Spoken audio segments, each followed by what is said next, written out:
Dans cette deuxième vidéo, nous allons continuer à explorer des propriétés un petit peu élémentaires de WordMath, c'est-à-dire celles qui ne font pas appel de façon extrêmement précise à toutes les potentialités que nous trouvons dans l'onglet WordMath.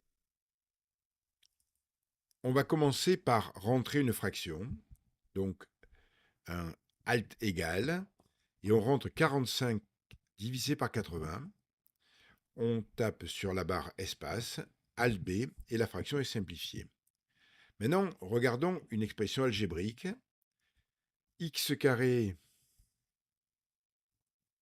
moins 1 divisé par x plus 1, x plus 2. Vous remarquerez que Word, quand tout est copié comme ça, considère, quand je fais l'espace deux fois, que effectivement, même s'il n'y a pas de parenthèse, le dénominateur c'est x plus 1, x plus 2. Si je demande alt B, rien ne se passe. Donc copions le x carré moins 1 à la ligne du dessous et demandons maintenant à WordMath, par Calculate, une simplification. On tombe sur quelque chose de beaucoup plus intéressant. Mais nous aurions pu demander également par Calculate une factorisation.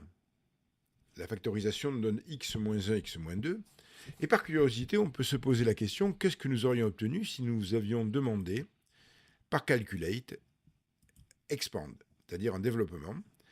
Eh bien, un développement nous donne simplement l'écriture x carré sur le dénominateur développé et moins 1 sur le dénominateur développé. On remarque que donc, nous avons accès à plusieurs écritures à partir de la même forme algébrique. Revenons d'ailleurs sur factor, parce que factor utilisé simplement avec des nombres, par exemple 2450, facteur de 2450, alt B, va me rendre la décomposition en facteur premier de 2450. Si maintenant nous voulons résoudre une équation, par exemple 2x carré plus 3x moins 7 égale 0. Regardons ce que WordMath propose là-dessus. Eh bien, alors bien sûr, il y a un solve là, mais on ne va pas aller au solve pour le moment. On va regarder les raccourcis clavier. Et le raccourci clavier nous dit solve l'équation, faire Alt plus L. Faisons Alt plus L. Alt L.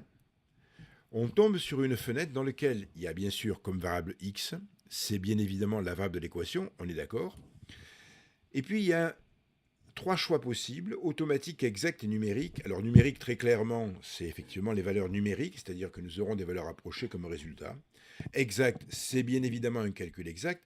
Et automatique, c'est un mélange des deux, que nous verrons dans certains cas, mais pour le moment, gardons exact. Donc OK. Et dans ce cas-là, WordMath va me résoudre l'équation, et voilà les solutions de l'équation. Si maintenant je veux une autre équation, par exemple sinus x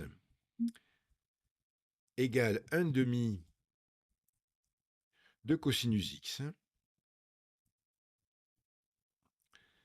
eh bien, je demande à WordMath, comme tout à l'heure, par Alt plus L, de résoudre cette équation. J'ai le même type de réponse.